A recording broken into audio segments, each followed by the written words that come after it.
Now this is going to be fun. It truly does feel great to realize we all are one. So we shall meditate.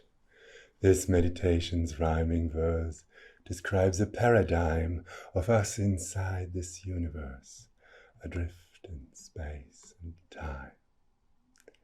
It's nice that we can simply start by recognizing how a check of every body part can help us be here now. We feel our bellies and our heads and just become aware how arms and hands and feet and legs are feeling everywhere. Between and through them circulate our bloodstreams to refresh the oxygen that activates awareness in our flesh. And as we slowly breathe, we find that doing so can draw us into a more present mind, to feel the moment raw. With every breath we take and leave, we clear our inner eyes to fully, lucidly perceive each second passing by. Our mindful meditative selves grow out of living meat and help our bodies stay in health by finding what we need. So let's do that now. Let's explore and see what's to be found. Outside our bodies, there is more. Let's take a look around. Unless we're blind, we're free to see. Unless we're deaf, to hear. And realize we're utterly surrounded by what's here. This place surrounding us here now, where we consider this, is just as present, anyhow, as our breathing is. Our breaths connect within the air, within the atmosphere. The envelope of sky we share is also part of here. We also share what rests beneath, our body's place of birth, from which came all who now here breathe as children of the earth. Of course, there's more than senses show around us, near and far. The sky above, the earth below, there's more to where we are. To north and south, to west and east, the world goes on and on. The planet, every plant and beast, and we now breathe upon. Of all the earth, we barely know the surface we begrime upon the spinning rock below, adrift in space and time. Our calm and meditating minds can feel this easily. Imagination goes behind all things our eyes can see, to find, as further out we go, whichever way we face, to left, to right, above, below, the solar system, space. It's blacker than the night, of course, and bigger than the sky, and it is hard to see because it was not made for eyes. It effortlessly overwhelms imagination. Still, and everywhere around, this realm extends, and always will. Around us all and everyone we've met or ever can extends the system of the sun that dwarfs all realms of man. Out there, all human joy and strife and knowledge matter not. Out there, this fragile ball of life is just a pale blue dot. And there are other, bigger dots and countless asteroids.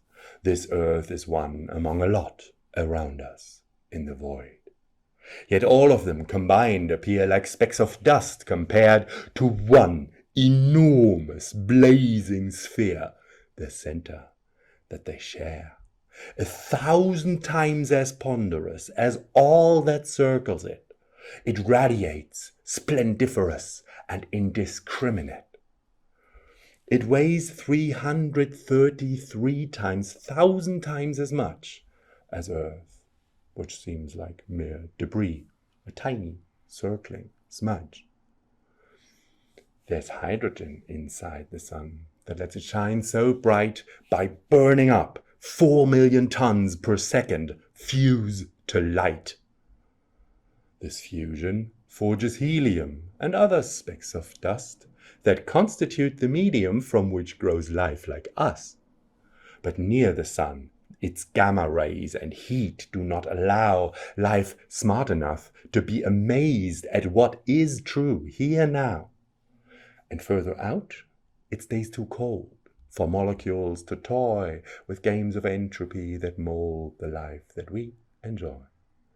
While outermost, in blackest night, drift frozen rocks so far, to them our splendid sphere of light looks like another star. We're lucky Earth is temperate, or life could not have spawned. This planet would stay desolate, and all of us unborn. As fully as we do depend on Earth that we live on, we also clearly understand we're children of the sun. And yet the sun, though all must spin around it, merely is a rare domain of light within a yawning black abyss. In outer space surrounding us lie distances too great for us to easily discuss or even contemplate. For space is mostly nothingness, around us, everywhere. The freezing dark is limitless in empty space out there. Of course, there is some gravity that massive things impart, and maybe some dark energy that pushes them apart. But nothing's there to hear, or see, or smell, or taste, or touch. And trying to imagine, we can think of nothing much. And still we feel, for what that's worth. Beyond the seen and near, the vastness outside planet Earth that's real, now and here. In meditation, we somehow expand our minds to try to feel the system we are now and here surrounded by. The moons and planets we can see, as far as we have found, are lifeless. Earth now seems to be the only game in town. Yet all these places we could go and cultivate and fill are merely specks in what we know remains much bigger still. The stars, these many tiny lights, each are a blazing sun, and circling them, caught in their might, are planets being spun. Yet humans cannot see that far. The pixels of our eyes are just too few, which is why stars look like they're equal-sized. Through telescopes, we understood. The stars all shine so bright that only monstrous distance could dilute them into night. These distances define the space that all stars occupy and make a single, real place that we are surrounded by. The stars that shine all night and day, within or out of sight, are what our home, the Milky Way, appears like from inside. Our Milky Way contains at least 100 billion suns. Through gravity, they all are pieced together into one. Around this place where we now feel what we are breathing in, these suns form one enormous wheel with one enormous spin. And all these suns are shining, clear, enormous, and sublime. They all are real, here where we're adrift in space and time. Unmoved by beings such as we, on earth or small and clay, the stars around us now will be the stars around our graves, except for those which have gone through their hydrogen supply and end as all things someday do, for even stars must die. And some, much bigger than our sun, burn brighter still and must explode one day when they are done with making light and dust. These supernovas, as we call them, burst stupendously.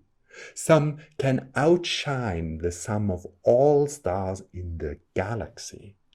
With their magnetic fields unfurled, they yield, annihilate, or sterilize abundant worlds that life might populate. Yet all we breathe and eat and drink comes from these massive bombs. We are supernova dust that thinks about where it came from. And since the stars have made the clay that led to our birth, we're children of the Milky Way, as are the sun and earth. But supernovas are quite rare. 3 times per century does one of them explode somewhere within our galaxy. Yet many supernovas do each second detonate in all the galaxies whereto we now shall escalate, 1,000,000 times much further out than all the Milky Way. More galaxies are shining proud around us here today.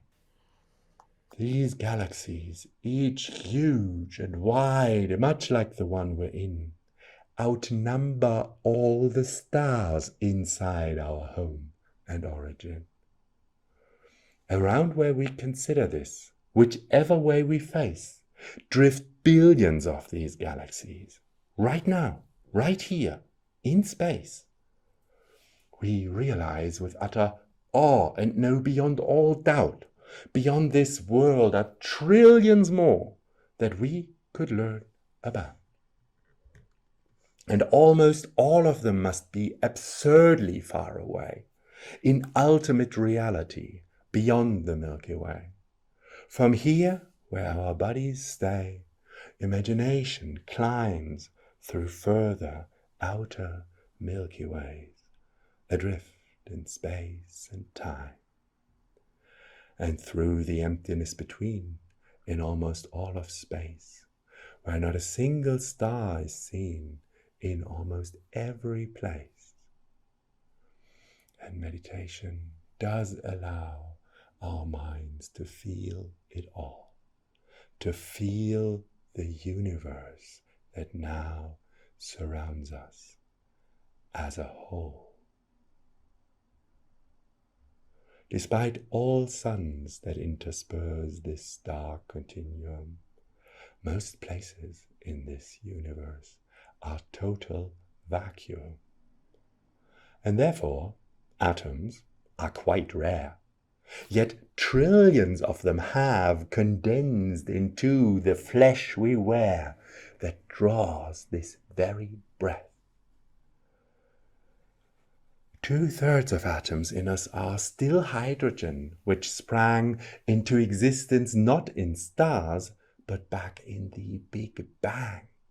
For all the time since time began, as entropy made space, each traveled an enormous span to meet here, face to face. Through vacuum and solar flame they found their way somehow, and we, as that which they became, thus came to meet here now.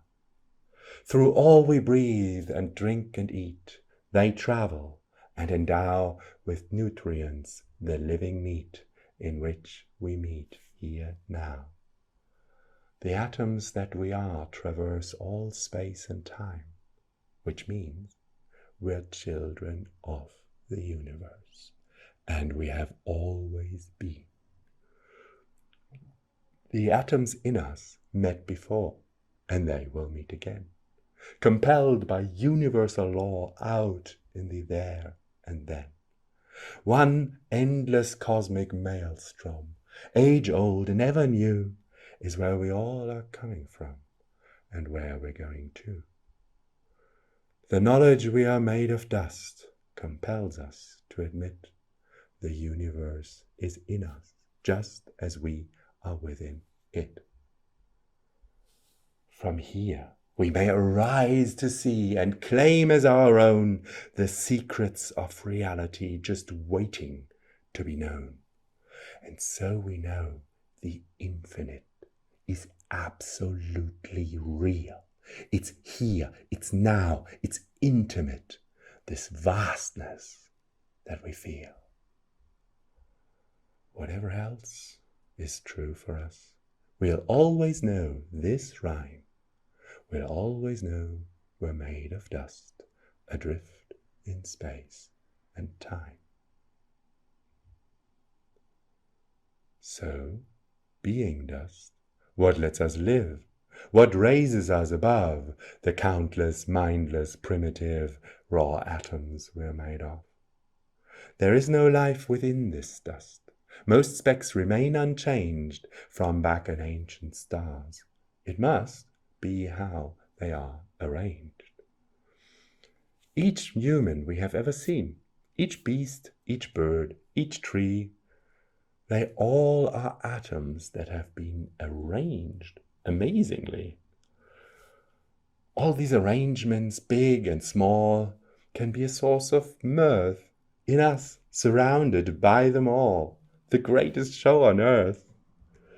There's more to learn in nature than is found in any book, and it appears more alien the closer that we look.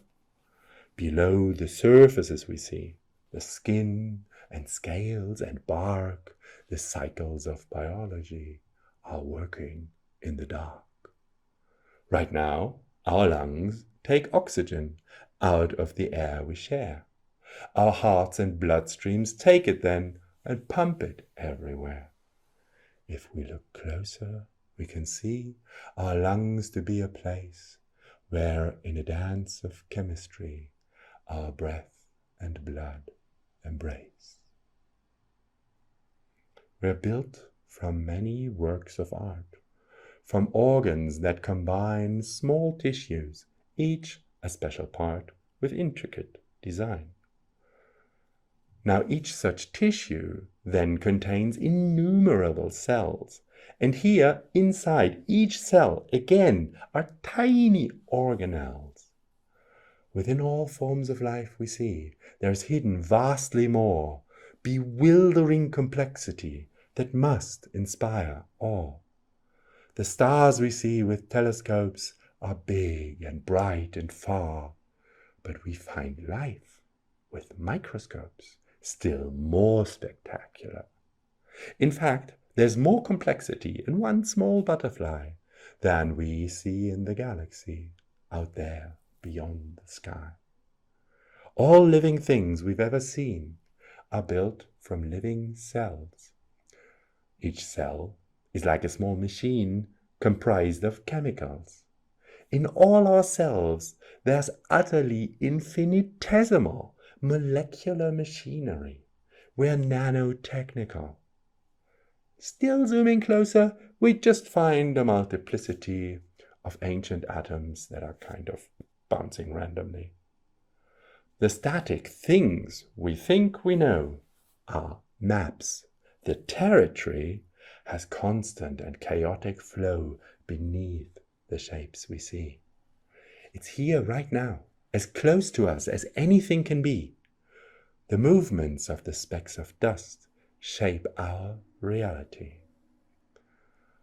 The randomness in what they do, we call their entropy, and its domain is whereinto our lives have come to be. It disassembles ordered things, unless they can outgrow its endless blind disordering and spread within its flow. It moves the dust and lets it start to join the game or dance of molecules that fall apart or last a while by chance. So hydrogen and oxygen join water, which can gain entropic warmth that makes it then play games of cloud and rain. Where entropy is less intense, these drops will crystallize and dance the longer, slower dance of snowflakes and of ice. Inside ourselves, we feel right now our living, breathing form to be and to remain somehow comparatively warm. Our atoms lost the stellar heat and left behind the cold of empty space. In warmth we meet, in warmth does life unfold. For heat destroys all forms and flows that chance may introduce. while cold does not select for those that work and reproduce. In warmth, the growing randomness of entropy can be just right for the profound finesse of biochemistry. Warmth, as in us, makes atoms stay a little restless, so they bump into each other's way, react, and let games grow. With carbon in particular, reactions are not rare, but the majority by far does not lead anywhere.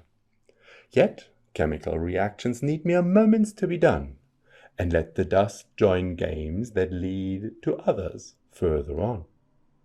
So given lots of time, mere chance must sometimes foreordain that specks of dust will start to dance along reaction chains.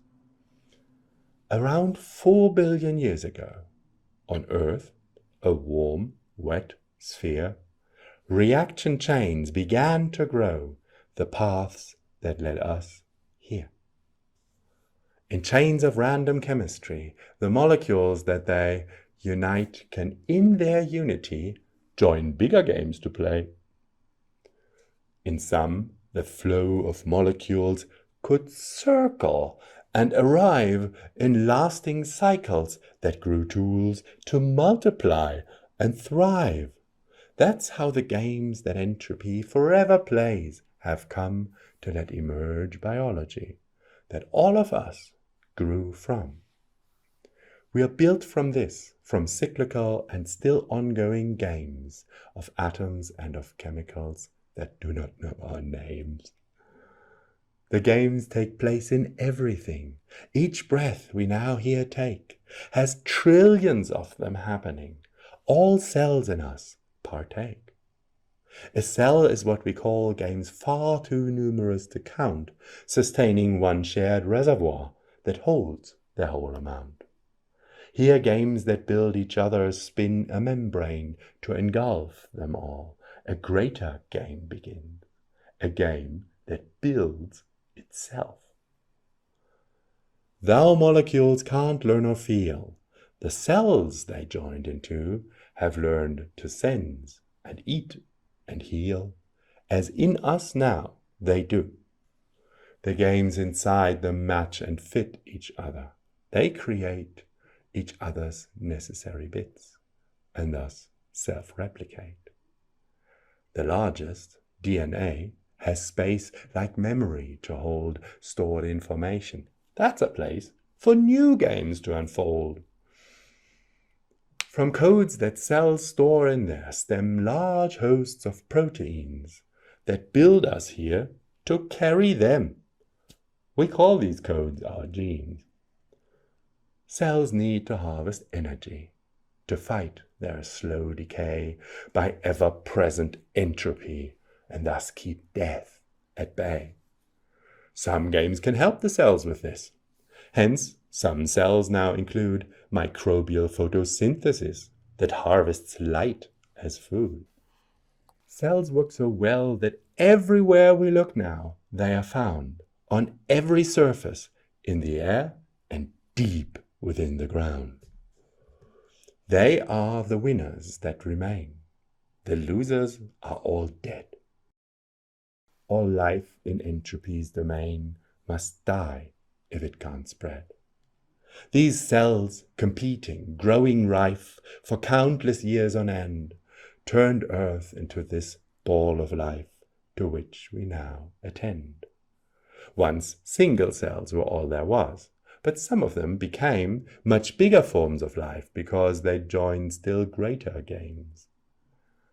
In unity they found new ways to harvest energy and grow within the fertile space we humans call the sea.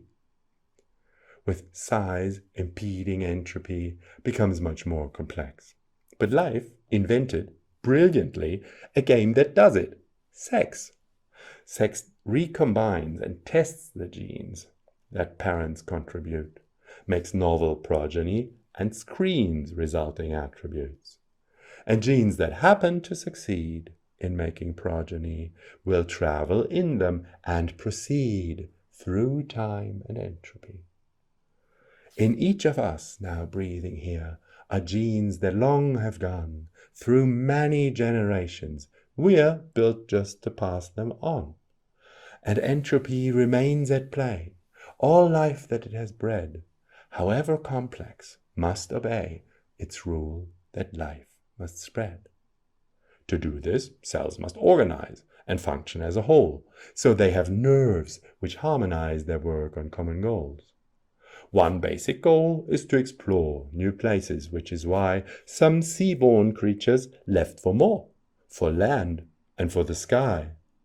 And thus arose the multitude of Earth's whole biosphere that fills us with this gratitude we feel for living here.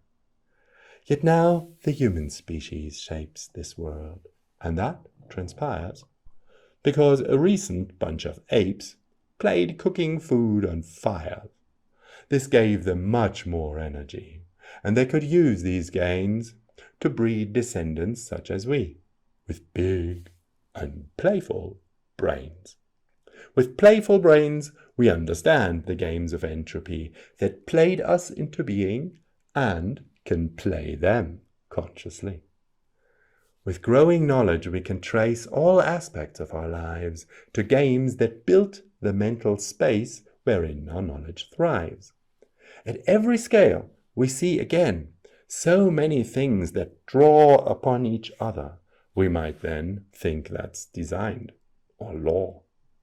And yet, no law or plan exists.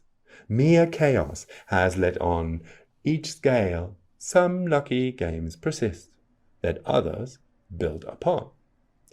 Now we join into greater games that may outlast us all, including tribes and towns and claims of states that rise and fall. Great games like science or the arts or cities or machines, we hope will help their human parts like bodies help their genes. And in a sense, we all are one gigantic global game of interplaying games begun without a plan or aim. That's true, and yet one brain can't grasp it all. It's too immense. One can but try and fail and gasp at life's magnificence. So human brains invented speech and writing to transport what brains would want to share and teach each other. Useful thoughts. By sharing thoughts, we operate like large connected minds that ponder and accumulate the knowledge that we find. The thoughts we share help harmonize our work on common goals and join in ways to organize the knowledge we control. Our knowledge helps us build new games that let us drive and fly and even let us ride on flames to pierce the waiting sky. We humans know there's so much more surrounding Earth, the stars. Our playful brains cannot ignore how unexplored those are. The games of entropy coerce us still. We must diffuse to roam this playground universe and put it all to use. One day, self-replicating ships will from this earth be hurled to leave on interstellar trips and spread from world to world. In but a short few million years, such ships can easily spread many daughter biospheres throughout the galaxy. And yet, no other life comes here. The sky we watch looks still. No life is spreading. Maybe we're the only life that will. But probably out there we'll meet life stranger than our own. Life made from something else than meat, by games as yet unknown. And all we'll find and understand can join in what will be still greater, cosmic, truly grand, new games of entropy. One day, all worlds our starships reach shall learn to live and care, for we have many games to teach to all the dust out there.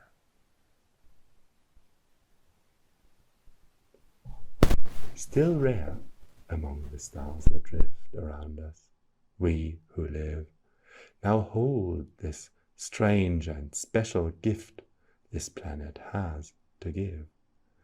Let's now unveil this gift and see it unify somehow the many games of entropy and make them one here now.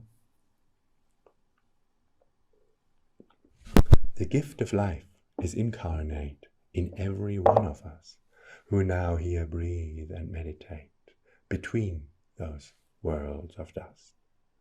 The deepening tranquility of meditative rest lets us behold the mystery with which we all are blessed. In all of us, a unity sustained by games that run in all their multiplicity makes out of many one. Within us now, the interplay of games in us gives rise to one uniting process they are part of and comprise. It's present simultaneously in both our hands and feet, and every cell within the 3 dimensions of our meat. This process keeps proceeding forth through all the time it thrives, in every moment, in the 4th dimension of our lives. This process, ever happening until the day we die, propels us onward, traveling through moments passing by.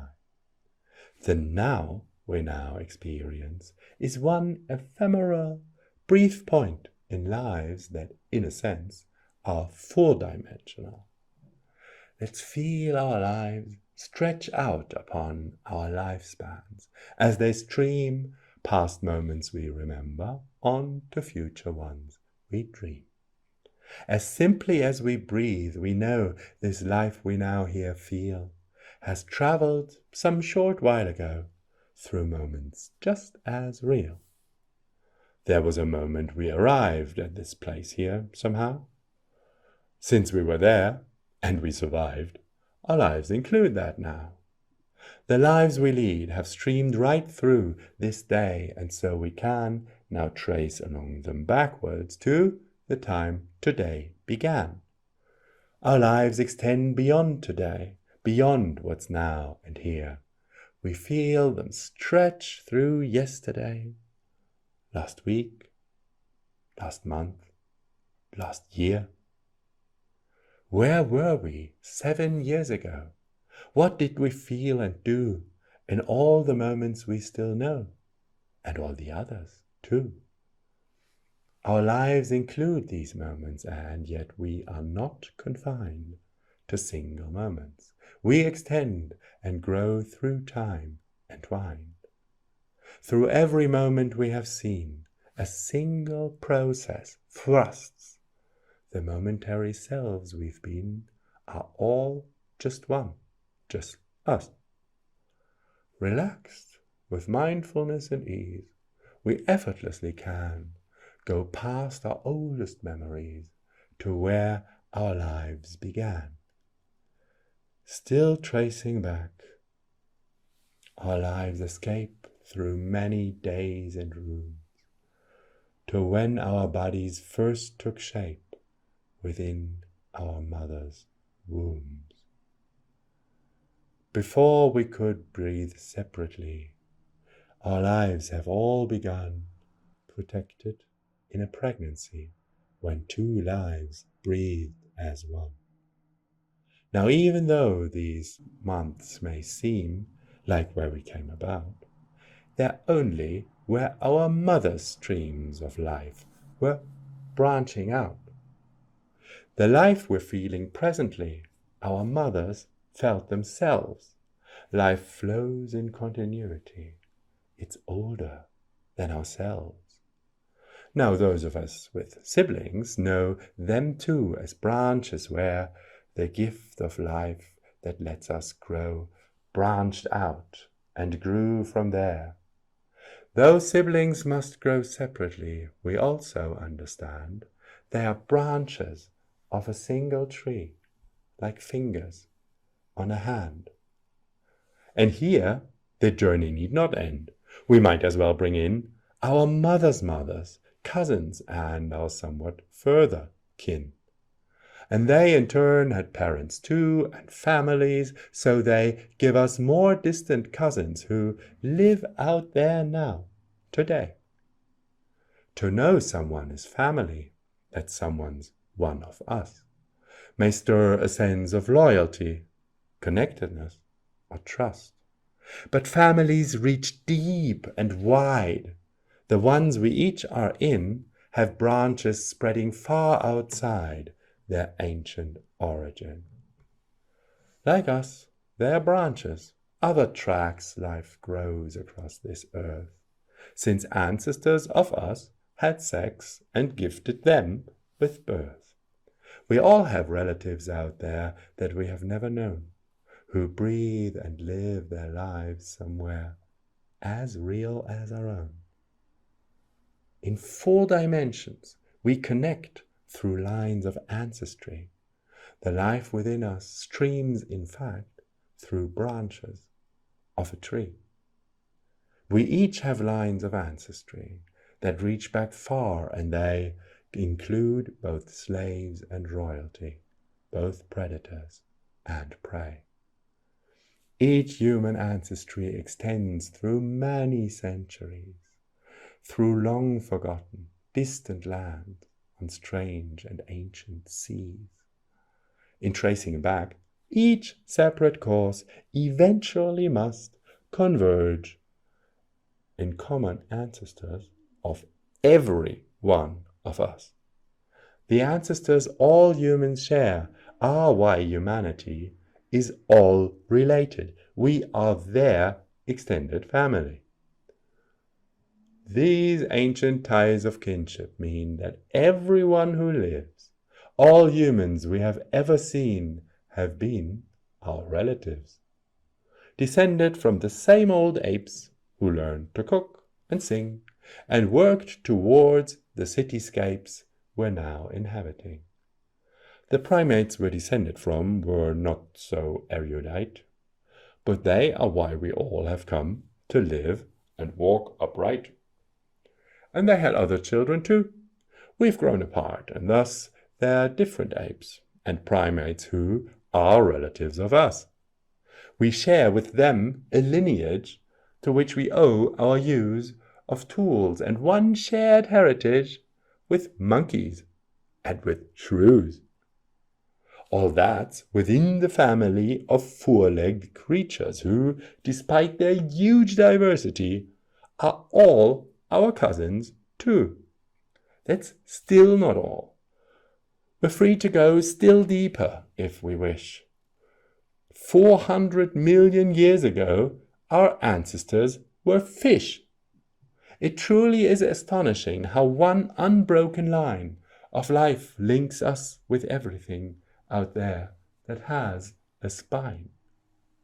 Still older ancestors, like worms and squishy things in shells, connect us with life's oldest forms, confined to single cells.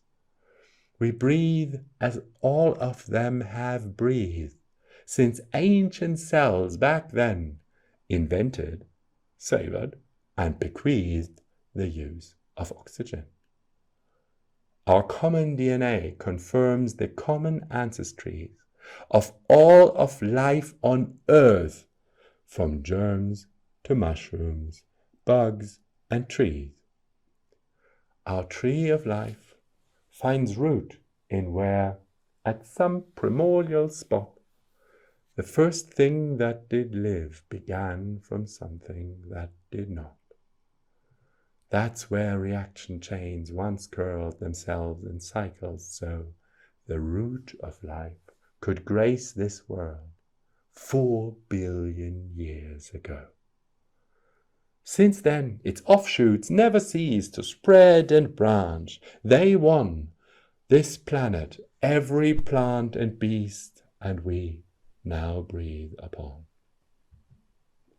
Life branched and found a wealth of ways to spread throughout this world, that now our meditative gaze reveals to us unfurl. All life is one big family, comprised of everyone. 4 billion years of history, of species come and gone. So when we meet, we're pretty much just parts of one big form, like branches of a tree that touch each other in a storm. In 4 dimensions, life is one forever branching force, small parts of which have now begun to understand its course. The present seems to separate life's branches like a knife. Beyond it, we who meditate here now are all one life.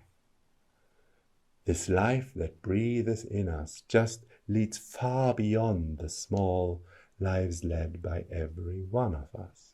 Let's try and feel it all. Life's countless branches can be found within the boundless sea, upon and deep within the ground, and flying on the breeze. What lives in them is life itself. All plants, all beasts, all swarms of bugs are part of life's great wealth of evanescent forms. Whatever living things may do, they all need life to lend its ancient, massive strength unto each talon, claw, and hand. Whatever mouths and snouts and beaks of living things discuss, it's all the same old life that speaks through every one of us. From all our eyes, one life looks out at all the games it plays. On all our feet, life walks about, on paths through time and space. With all our leaves, life drinks the sun, producing nutrients. With all our mouths, it moves them on to their recipients. So what it means to be alive is being part of this, of life itself that will survive ourselves and live no less. This meditation may reveal to us now breathing here a sense of awe in which we feel we are this biosphere. Ourselves and all the lives we meet, in friendship or in strife, are parts of something more complete. That's us as one, as life. Since we are life, all lives we've known are parts of us, and thus, if we are one, we're all alone. There is only one of us. To ever meet another one, our branches must grow long. This planet Earth, where we've begun, is not where we belong. Earth gave all life its place of birth, but it's not built to last. Of all the time life gets on Earth, most has already passed. In just another billion years, the sun that rules our sky grows bright, Earth's water disappears, and all life here will die. And that means us. We are not distinct from what our growing star will boil to death and force extinct unless life spreads out far. In having felt the family through which we all connect, we know that life is certainly a thing we must protect. As each of us is one more face of life behind us all, its need to travel out through space is truly personal. Life must keep sprouting interlinked new branches and disperse from world to world, or go extinct from all this universe. Just like our ancestors who built the world we know today, we'll have the glory or the guilt of what we leave to stay. We may destroy ourselves and doom the earth where we were born to merely be a dreadful tomb with no one left to mourn. Or rise to meet infinity as life forms that succeed ourselves pervade the galaxy with Earth as their first seed. And if we help life spread and last, its many future forms will know us as their distant past, like apes and fish and worms. So many future aeons hence, beneath an alien sun, they might remember Earth as lands of legends long since gone. How will they see their ancestry?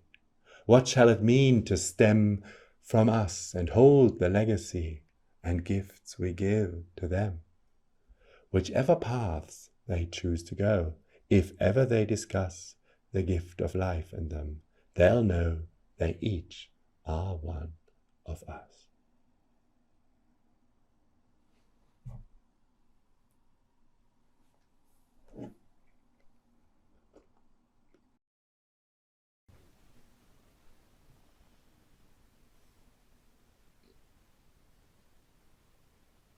Surrounded by infinity, we're here adrift in space, and simply breathing easily inside this present place. We calmly breathe, recalling we have come here from afar and grown towards humanity from dust specks that we are. This place is where we've come to sense our shared humanity within a shared experience of deep serenity. We feel this present breath right now. That's evidence of all that had to happen to allow these chests to rise and fall. We are dust that's almost always been adrift and purposeless, until in us it could begin to meditate like this. Each breath of air we take gives thrust to tiny games that drive the process in each one of us that renders us alive. Whatever journey brought us here is over. We arrive. We feel we're here and now, and we're immersed in all of life. The sprawling mess of life itself grows everywhere around, forever branching in a wealth of forms and smells and sounds. From out of all this planet's life, our species now has grown so powerful we're truly rife to call this world our own. We humans differ from the rest of Earth's great wealth of beasts, as all of us here now attest by breathing in such peace. We humans here can feel secure. That's quite a special right. Most forms of life cannot be sure they will survive tonight. The calmness of this very breath right now is evidence we need not fear a sudden death at one another's hands. We humans built this place of peace from nature's sprawling mess, since we can shape the world with ease that only we possess. To north and south, to west and east, we made this world our home, more thoroughly than any beast that we allow to roam. We are so different from the rest of nature as a whole. Our ancestors thought we possessed some sacred spark, some soul. Although we're made of only dust, there is one oddity. a guidance known to only just our human family.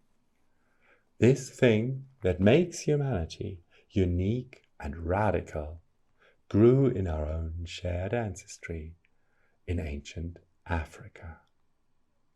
We started as a kind of ape, upright and throwing stones, with special voices fit to shape the songs we would intone. We did not look like we would prove a worthy enemy for lions and for saber-tooths who ruled that territory. The fights in which we were involved, we could not win without a social instinct we evolved to help each other out. Although our kind was never great in number, strength, or speed, our learning to collaborate would help us to succeed. A hail of many stones would get a lion to turn back. Collective shouts could voice a threat a single voice would lack. While many beasts and certain plants do act collectively, we humans learned what they still can't, to do so flexibly. We learned to judge and to decide who we'd be working with, who feels like they are on our side, who gets what we can give. We are bred to sense this. Those who trust too little or too much were outcompeted in our past. We had to learn to judge. We are kinder than the chimpanzees, more generous, more brave, because our fellow human sees how rightly we behave. This helped us fight as stronger teams and hunt effectively. Since teamwork shaped us, now it seems we do it naturally. We grew to feel within our breast an urge to be worth trust, be good to those who know us best, earn trust that's true and just. It is an urge to be found good by those we find the same, be allies that together should pursue a common aim. This leads to bonds so deep and good they hold deep joy therein, and sisterhood and brotherhood beyond our next of kin. The strength this gives us is absurd. No word is great enough, but lacking some more fitting word, we'll simply call it love. Between us here, there's some of it, inherent interest in helping out at least a bit with whom we coexist. So if we like, we can allow ourselves to try and feel this force between us here and now. It's glorious and real. To love each other is our niche. This makes humanity the only part of nature which must strive for harmony. Love comes with curiosity for one another, so we get to know us thoroughly and let each other know. This soon meant more than just to find who will help us and who won't. We noticed someone else's mind can know things that we don't. And learning this, we then could choose to teach each other rules that helped us to survive, like use of fire, words, and tools. The water bag, the flintstone scrape, the spear, the scary drum gave power to those ancient apes we're all descended from. They loved their children, as we must, and passed their knowledge on. We all hold knowledge given us by ancestors long gone. Such knowledge as, however more developed teamwork, must be built on rules we now call law, and promises, and trust. Our human wish to be a part of teams, to thus be bound, is central to us, like the hearts that pump our blood around. Because we're bred to want to care, it can be hard to know this life is neither just nor fair until we make it so. There is no care for what we're worth except the care we take. There is no justice on this earth except the one we make.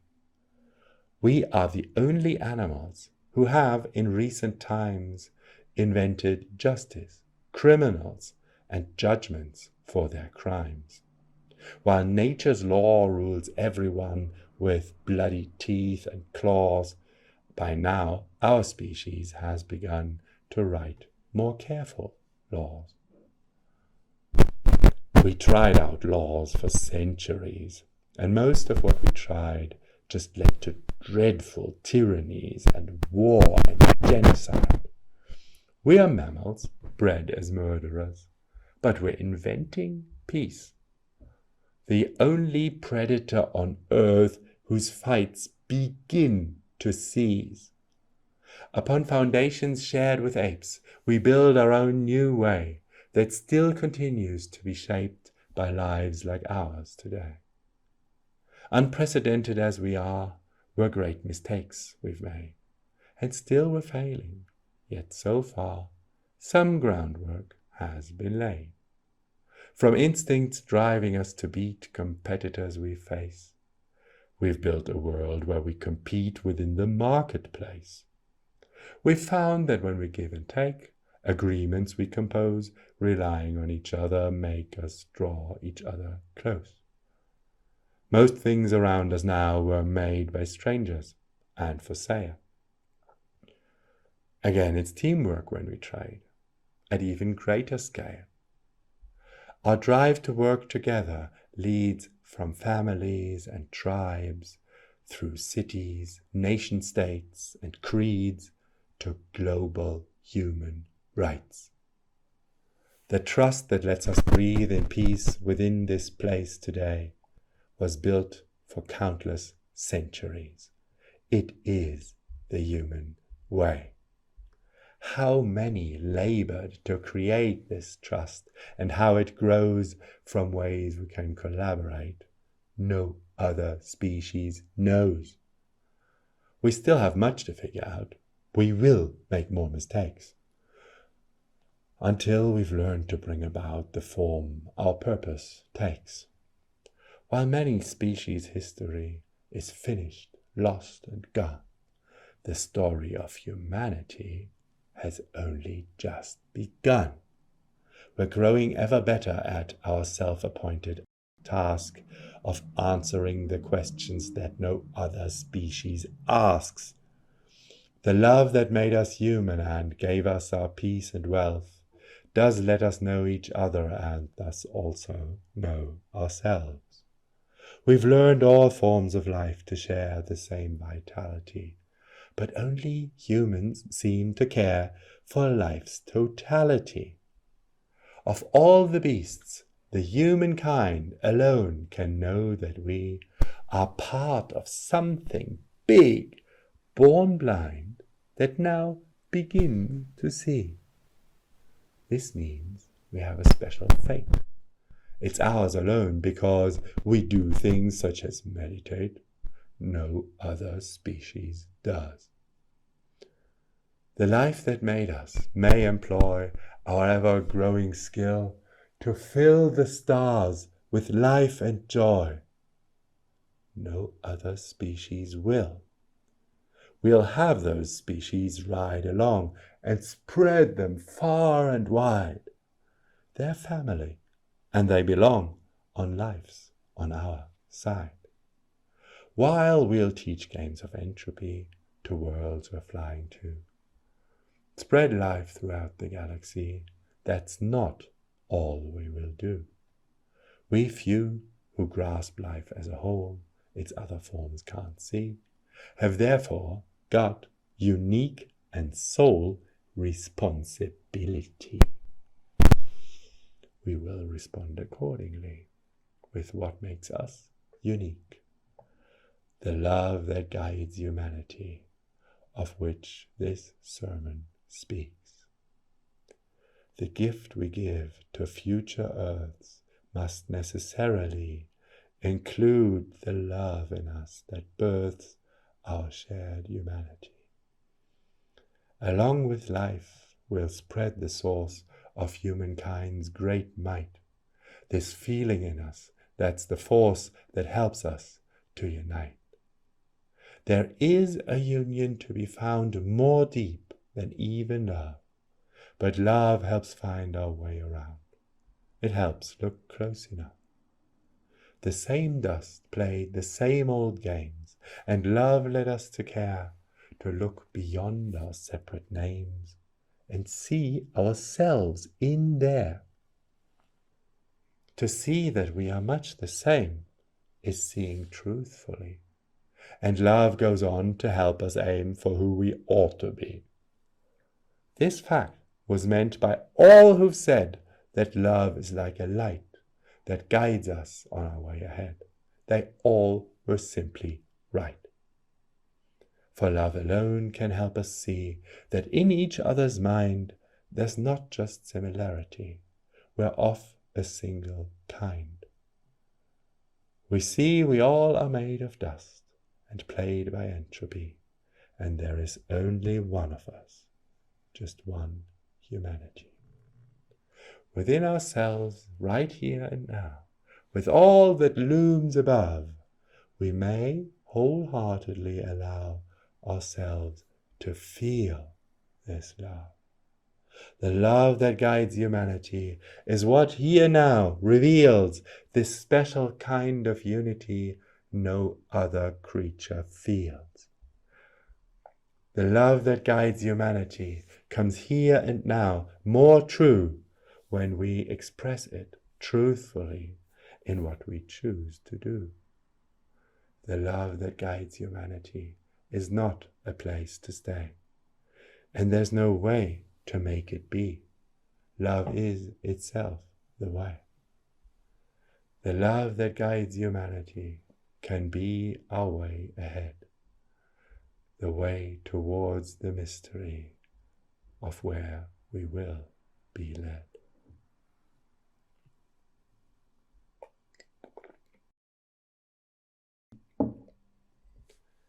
We are led through this experience by rhyming poetry. It's time we get a real sense how such a thing can be.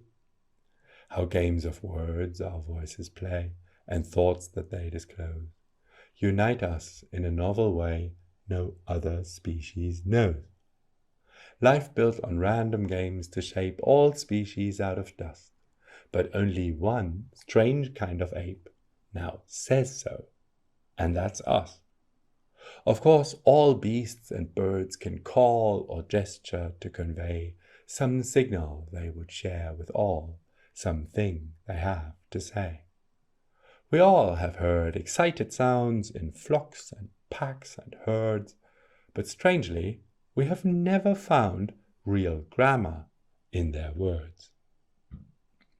We've heard most songs most birds can sing, most calls of animals, and all are only signaling. They're not true languages. The air we humans ventilate, we shape in funny ways. Our human grammar complicates the words our voices raise. It could be argued whales can send each other thoughts such as we do, but that's an argument no other species has. To see how speech is marvelous, we need just give it space to think and meditate on this, on words our voices raise. One sound before another sound holds meaning differently from them the other way around. See to is not to see. Use for this is not use this for, and it's not for this use, or this use for, and that's just 4 terms these 3 words produce. Per word, the terms it will permit grow exponentially. They're literally infinite combinatorically. Words strung together can make sense, confuse us, or be fun. In narratives and arguments and sermons like this one. with words describing words themselves, like grammar, joke, and true, we make them useful for ourselves and get what they can do. And even silent gestures meant to say what words could say are functionally equivalent to words our voices raise. Our loving curiosity for one another is fulfilled by our ability to speak our minds like this. Of course, our minds are huge and rich. Our lips can only reach few words per second, limits which constrain what's voiced in speech. We must compress reality when we communicate. Words simplify complexity they just approximate. This makes our words transmissible and makes us pay a cost. What short words make unavoidable that subtleties get lost. At best, words lose less subtlety, so they're diverging less from true observed reality. And that is truthfulness. The exponential choices of grammatical words give more meaning cent per word, enough to be informative.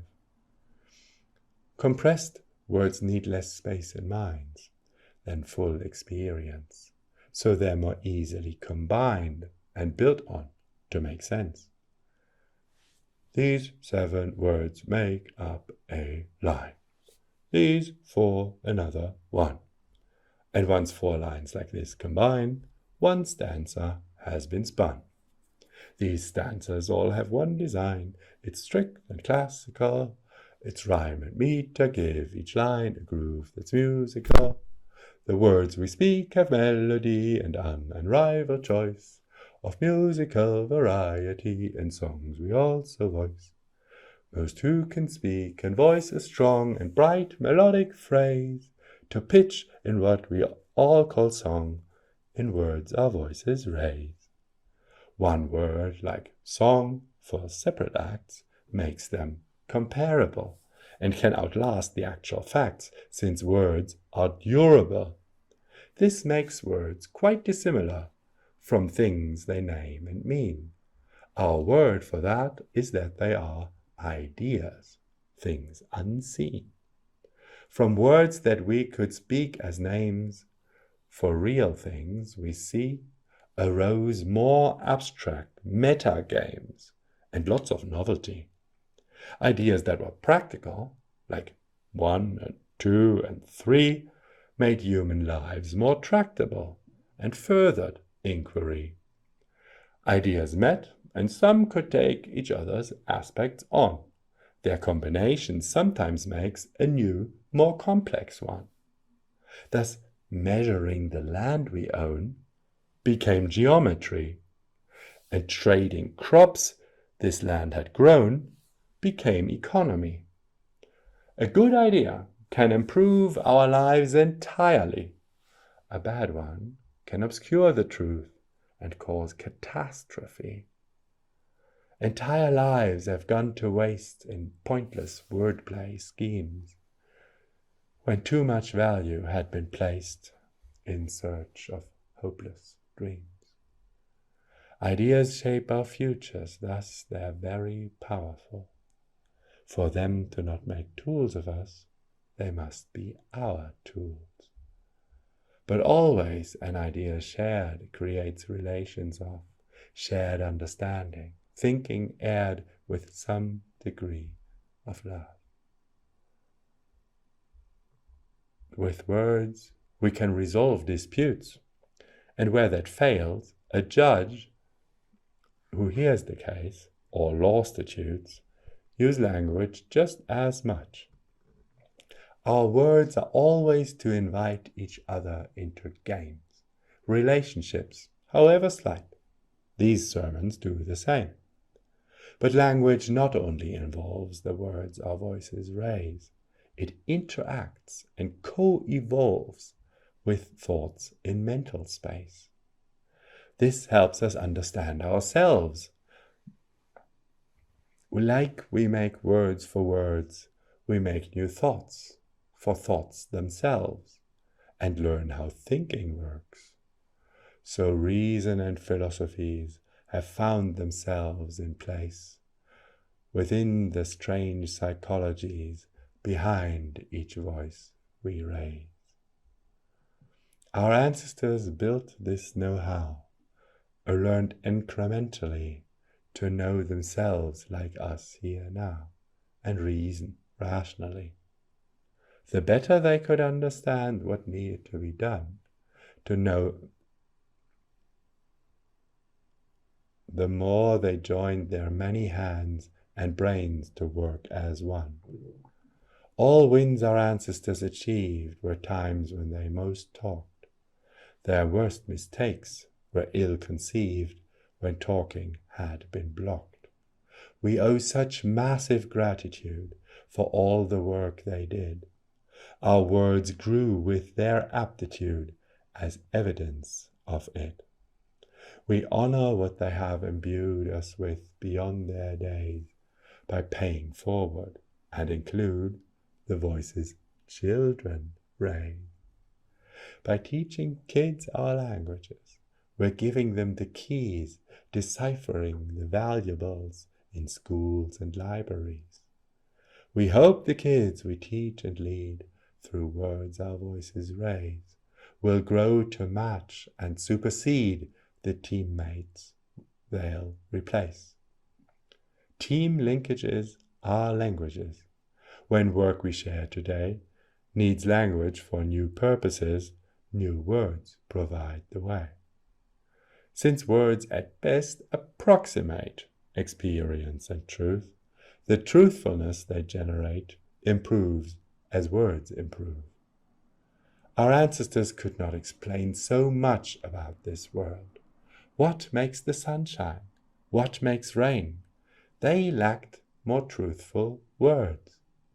Compared to us, they seem like fools, but they were smart to choose to build the tools that built the tools that built the tools we use. Since they had passed that knowledge on, it grew and grew and grew, a treasure we here now have won and keep on adding to. Along the stream of centuries, our growing knowledge formed a lineage of societies increasingly informed. Each new discussion overlaid what others had begun, continued them, and thereby made all their discussions one. In places of philosophy, in colleges and guilds, in schools of craft and industry, discussion builds and builds. Across all voices humans share, one great discussion seeks for good ideas that won't care whose voice it is that speaks. We joined this great discussions when we learned our words as kids. Until our voice grows still again, we will be part of it. And part of how we all converse attempts to understand and to reflect the universe as truly as we can. That's how we learned how we appear as this humanity within the vastness that is here from out of entropy. By understanding more, we get new ways we can discuss, like writing, printing, internet, connect each one of us. Comparing our ideas more, we find that some are wrong. Like heavens we can now explore where angels don't belong. The best ideas that survive each other being known comprise for everyone alive the greatest wealth we own. To see all this as one great whole allows us to discern how all our voices play some role in something vast that learns.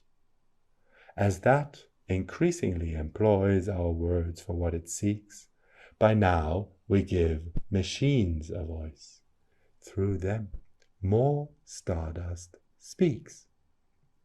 Through ever more evolving speech, we gain perspective as we learn of places we can reach no other species has. Here now, around us, everywhere, are lifeless, wordless worlds, and we prepare to travel there and teach them life and words. The galaxy around us, not mere heaven, is our prize.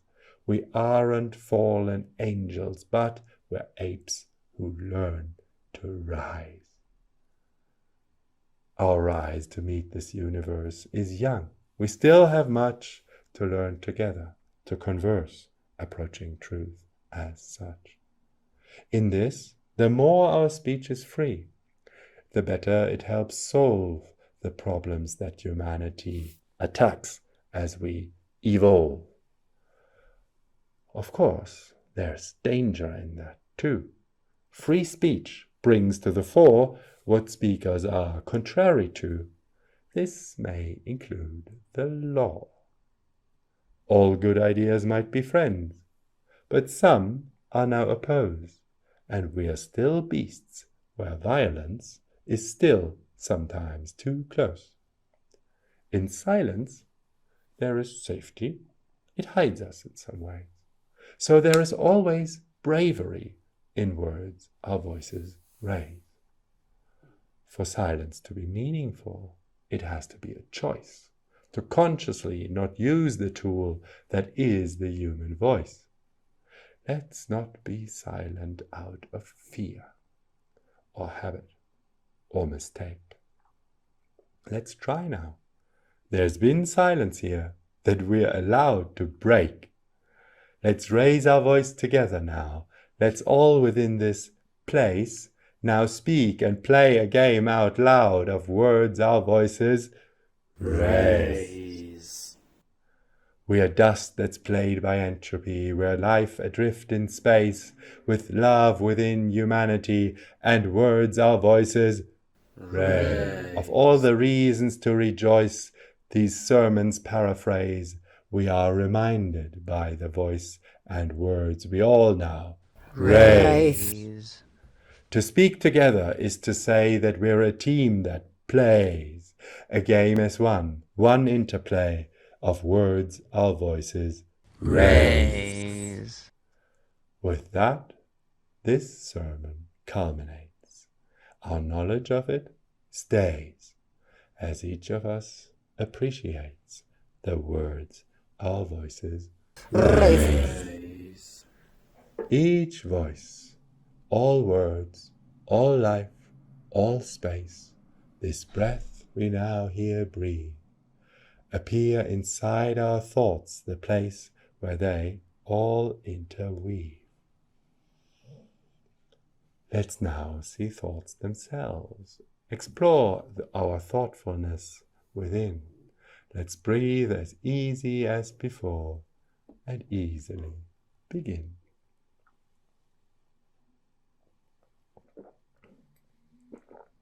We all know well the snap of joy of figuring things out, when understanding we deploy resolves some puzzling doubt. Let's turn our thoughts on thought itself, on wonders worked therein, that built the skills, that built the wealth we are meditating in. Our eyes are closed, but still we know the shape of where we are. The sky above, the earth below, the planet and its star. But there is much at work between the world that we conceive and things directly heard or seen, as eyes and ears perceive. Together with our nose and skin, they constantly report to clever structures further in that notice, learn, and sort. We notice far from everything, since most that's going on around us needs no noticing, and nothing to be done. The world looms large, but we are small, and must prioritize, among the vastness of it all, what's crucial, and surprise. Too many details make a mess of too much stuff to sort. To oversee things, we compress sensations into thought. Like here, this floor in front of us has bits it's been made of that do not matter. Knowing just the floor is good enough. Before we even recognize these very words we hear, our brains already itemize the sounds so they are more clear. Words recognized relate into the present circumstance that's thought as well, our overview of our experience. From ears that hear just moving air and eyes that see just light, we learn that something's really there, a world in place outside. All sights and sounds articulate surroundings that enwrap us here for us to navigate, a territory to map. Our memories hold maps of where we've been, in homes and schools, and wider maps we studied there that came with names and rules. Such maps keep track of paths we know through territory thereof, comprise the many facts below in one view from above. And they include abstractions not found in the territory, including value things have got, and names and property. For we can map ideas too, relate them so they turn into a worldview whereinto we fit what else we learn. Our maps are not the territory. They're quite a different game. But still they help, to the degree they're structured much the same. They're always wrong. They're always just a chancy summary. But we decide how much to trust and use them flexibly. We gauge the probability a thought's reliable, a guess, a claim, a certainty, or not applicable. Thoughts make predictions we can test. In new terrain they must predict what we will see there, lest they rightly lose our trust. That's most important when maps come with an included sense of things to do that will have some predicted consequence. Like if we jumped from somewhere high, our maps say we would die. And that's a truth worth living by. We do not need to try. Of course, that's wonderfully good. It means we're not destroyed by things we can predict we should prefer to just avoid. Good maps of consequence confer the strange ability to seek out futures we prefer from possibility. For that, we've used maps inside us, describing outside truth, before these human forms as just small monkeys or as shrews. We shrewdly mapped where there was food, where might be predators, who were our friends or in the mood, who were competitors. Since then, we've played with fire and grown big and playful brains, with thoughts no beast can understand. That's how our species reigns. To know what's true is far from all. We are creative too. That's great, although some dangers call when handling thoughts untrue. Our brains are eager to propose new links that might belong between thoughts. Some are right, some close, but most of them are wrong. As good maps guide our way ahead, bad maps lead us astray. We need to learn which maps are bad to better find our way. So we seek incongruity and laugh when we can find thoughts wrong or contradictory, like most thoughts of the mind. Our thoughts are quick and more complex than maps they can contain. They hardly can keep track of tracks they take across the brain. So when we know ourselves, we don't know each thought separately, but just a summary that won't exceed capacity. So we are prone to simplify all thoughts into a kind of monolithic thing that we proceed to call the mind. Like voices in a choir choose to melt into one voice, our many thoughts seem to produce one mind that makes its choice. Up close, the minds we're looking at are not big, solid things, but rather lots of small things that are busy happening. So most we now can tell apart we've only learned about since scholars of the mind worked hard to map the details out. To work on their self-inquiries, they learned to meditate, created methodologies to self-investigate. Thoughts are transparent, focusing on content they think of, but we can practice noticing their causes well enough. Some mindful meditations take thoughts from the tasks they know to states that make transparence break and let their innards show. Some poisons change thoughts, so they stir against transparence. This has let us study thoughts that were in metamorphosis. Another subject that can give us insight is the brain. We've studied brains, beginning with those injured or insane. Brain imaging technology has made us able to, still crudely but increasingly, observe the work brains do. We've seen small streaks of lightning climb through brains, embody all our thoughts on paths through space and time. They're four-dimensional.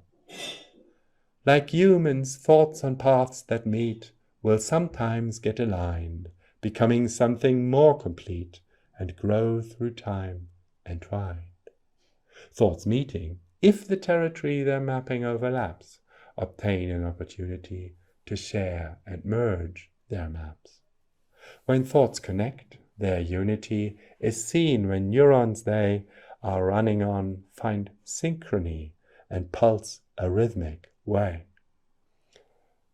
Thus we map out how thoughts map out to learn and represent the territory we learn about from light and sound and scent. In science, as in every brain, what thoughts and scholars do are similar attempts to gain some map of what is true. This mapping of the world goes on in every so-called mind. How human sciences are done is merely more refined. How science is considering the weight of evidence is near exactly mirroring how thoughts are making sense. Through this we cumulatively have come to see up close some secrets of reality no other species knows. No other species talks like us and learns collectively, collects improvements that adjust maps to the territory. Like grammar, thoughts recursively encode small simple things in higher order structures we use for remembering. We even map out consequence, cause and causality in language, so our species tends to think grammatically. Our clumsy word-like thoughts assure mistakes their use incurs. Our grammar thoughts caricature the wordless universe. Nobody acts as separately as we tend to believe. As subjects thought grammatically. That's just how we conceive. But knowledge that's approximate still helps, so we make do. With thoughts we hope or estimate approximately true. We used to think that storms proclaimed some wrathful heaven's king. We now know that's an instinct named anthropomorphizing. Perhaps such humanizing used to help to some degree.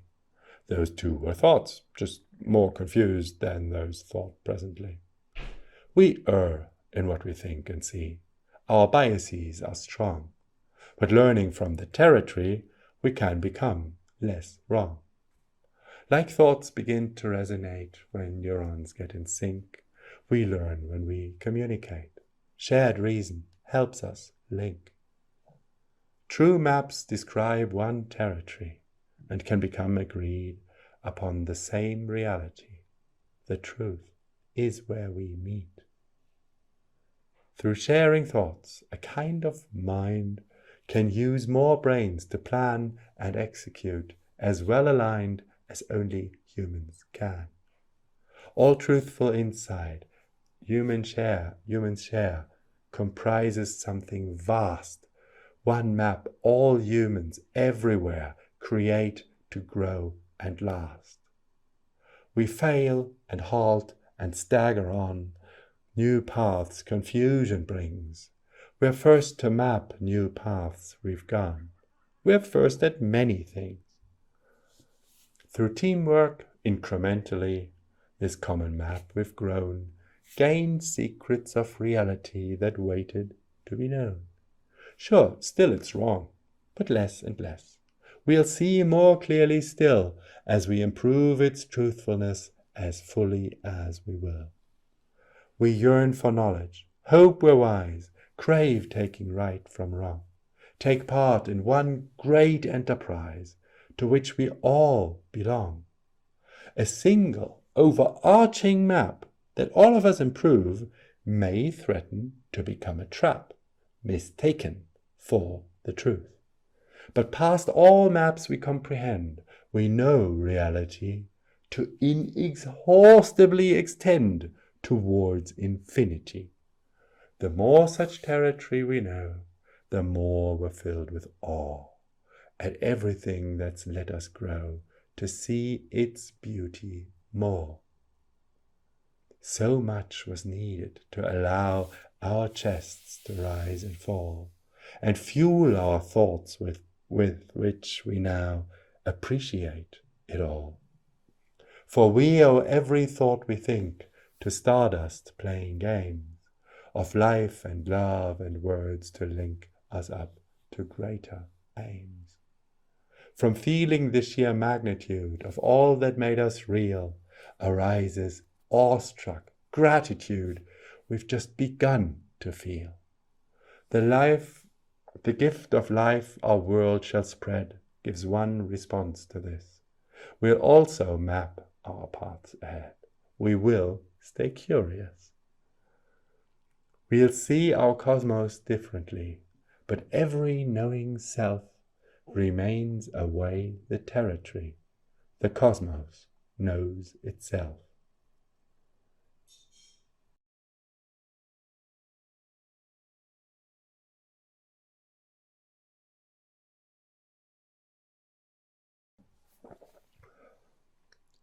Six sermons we have had so far. Is there a point to this? To meditating even more? Oh yes. Oh yes, there is. We've watched 6 sequent layers of the universe machine. The atoms, play, life and love. These 4 have set the scene. The scene in which our voices rise, that's mapped inside the brain. What more is there to realize? What insight to attain? Beyond the truths recalled so far, there is what does recall. It's time to notice who we are. Who's noticing it all? Who is the one that's noticing, and who is asking who? Who's looking out at everything? Who wonders what is true? 6 sermons told what both was true and also led to this, for us here to discover who the one who's looking is. Let's feel ourselves from inside out in this familiar place where we have come to dream about our lives and time and space. This breathing body here extends from feet to chest and head. The back, the belly, both these hands, to whom belongs all that. We are not just words like I or me, nor names that we possess, since we have splendid vibrancy and words have so much less. They are aspects of what's known of us, but that which knows, they're not. Our concepts of ourselves are just anthropomorphized thought. They're only maps that obviously don't live, don't breathe, don't care. What are we in the territory that's really truly there? Let's feel ourselves, the self that dwells within, wherein it seems 1,000,000,000,000 cells bring forth the dream who dreams. Each cell holds countless games that run on dust the stars provide. And still we seem to us just one we feel from the inside. Behind the senses that perceive this whole experience, let's find who's in here to receive, who is its audience. Behind our eyes, between our ears, there's something happening. Among our thoughts, it would appear there's someone noticing. It's hard to notice noticing. It has a kind of stealth.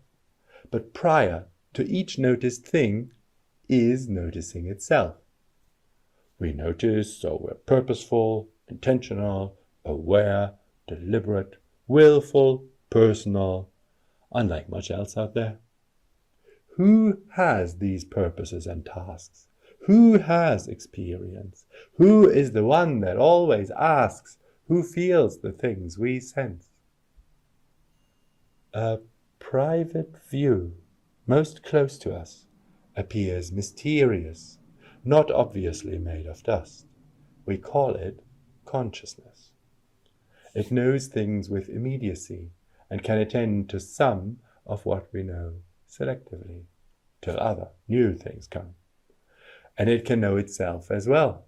Self-noticing applied adeptly is how we can tell it's thought seen from inside.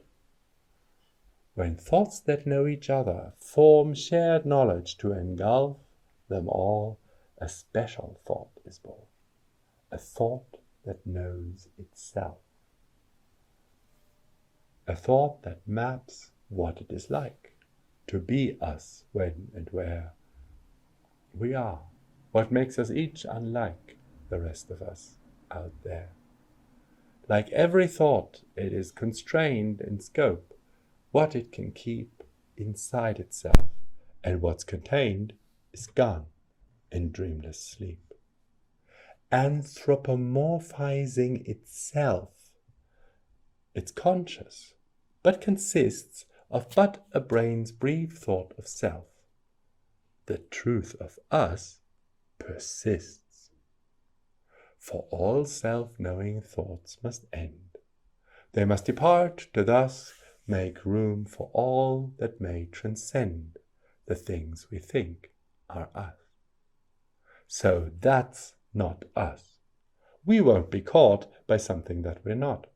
All consciousness is simply what it feels like to be thought. In all that conscious moments do, they rise and fall away. So they are not the answer to who keeps asking who today. With consciousness, we're still not done, but we have come so far we might as well move further on to who we really are. We are more than dust that long has been asleep and purposeless, since we, where now this dust is in, do notice purposes. We are more than cells that come and go and take each other's place.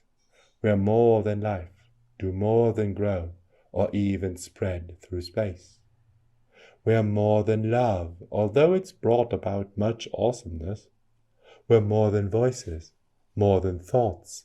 We're more than consciousness. We are not a layer on this list of this machine's domains. When every falsehood is dismissed, the truth is what remains. So much has led right up to this. Now, this is what we do. We meditate. We're good at this, at something breaking through. Who's having this experience? Who's having all our thoughts? Who feels this feeling of suspense as we approach its source? Who has these lives we live that came to hear these words, this rhyme? Who has been playing all these games? Who's having space and time?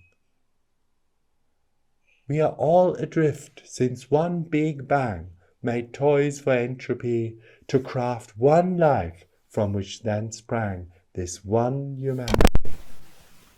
One cosmos has each voice and thought inside itself, and hence it's having everything we've got, like this experience. So much made up each consciousness, and they're so numerous, they must belong to nothing less than all the universe. In being conscious, we all share one sense that feels and asks. The living cosmos seems to wear our faces as its masks. All consciousness that we have thought was really thought by this, by all the universe that brought about all consciousness. This universe brought forth and plays our lives, so we who delve within our living conscious ways, the cosmos knows itself. So many lives, so many forms in which we are immersed. Each plays a role as each transforms the conscious universe. These roles are not what's happening should be mistaken for. They're just anthropomorphizing the universe we are. These eyes through which we each have seen were masks for us to drop. We are the universe machine, and we are waking up as we unspokenly proceed, progress and learn, explore. Inexorably we succeed and flower evermore, as ever new epiphanies enrich the knowledge used to unclose new abilities, make humans less confused, as love that guides humanity must seek magnificence in peace on earth that naturally makes room for progress. Hence, as human flourishing expands through trial and error still, this first such species must advance life's beauty, strength, and will. As embryonic life nears birth and its delivery on starships from idyllic Earth towards infinity, as entropy's evolving toys grow necessarily to gift their incandescent joys throughout our galaxy, a galaxy that must awake like this one planet has, to consciousness of what to make of all the cosmos, as we share this sermon joyfully, preparing that as we invoke our cosmic unity, our vast machinery. In this momentous moment we can consciously be one. And as we knew initially, that's going to be fun. We are all of this machinery. We're the evolving gift of ever more complexity from stardust that's adrift. Beyond our separate selves, we see one cosmos that behaves as one uniting, endless sea with many separate waves. True peace is just humility, and whence we all have come, and where we'll go, this unity we're never separate from. Each person one persona for reality that takes phenomenal new forms in all creations that it makes. To deeply know this is to feel euphoria at how the focal point of all that's real surmounts this moment now. Let's have it. We're not delicate. Let's savor joy and awe and wonder that's appropriate for who we truly are. The universe's elegance is straight up glorious, and we are it in resonance, and thus victorious. All that will be, that is, that's been, we know to integrate as parts of us, of this machine that interpenetrate. So there is truly unity, a true way we are one. So we should speak as I, not we, an I that's everyone.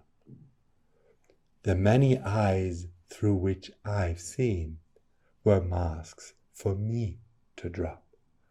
I am the universe machine, and I am waking up. I'm one, the cosmos, noticing, and I've been asking who. I'm looking, I am everything, I'm wonder, and I'm true. I'm who is wearing all these masks, who has experience. I am the universe that asks. I sense with every sense. With all my minds, I seek to see, to learn and then pursue the purpose of reality of me with all I do. I'm the entire territory, and all my voices speak my words in vast diversity, each me and each unique. In love that guides humanity, I'm all of me, and I'm one endless game of entropy, adrift in space and time.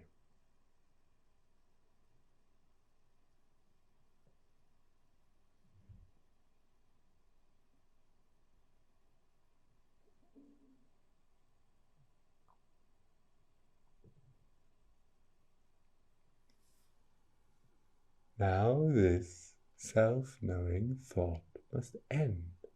It must depart thereby, make room for all that may transcend the things I think are I.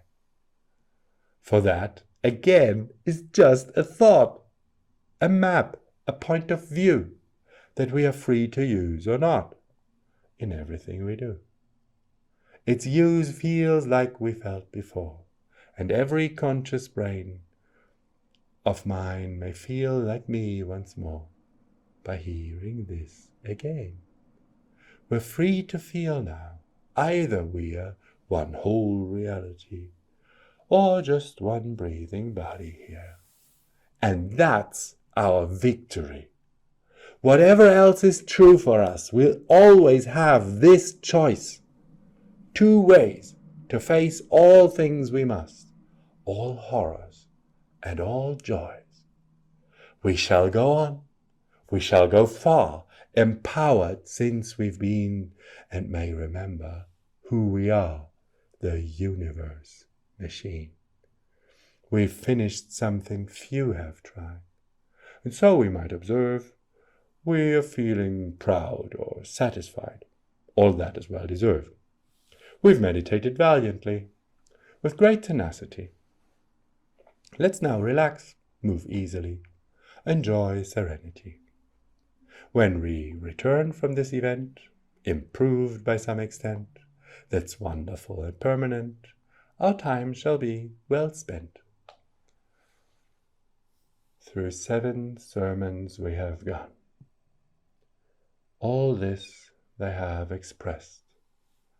The 8th one is the wordless one, where silence tells the rest. Unspoken, 0 words employed beyond this final peak, the wordless sermon of the void, that all of me unspeak.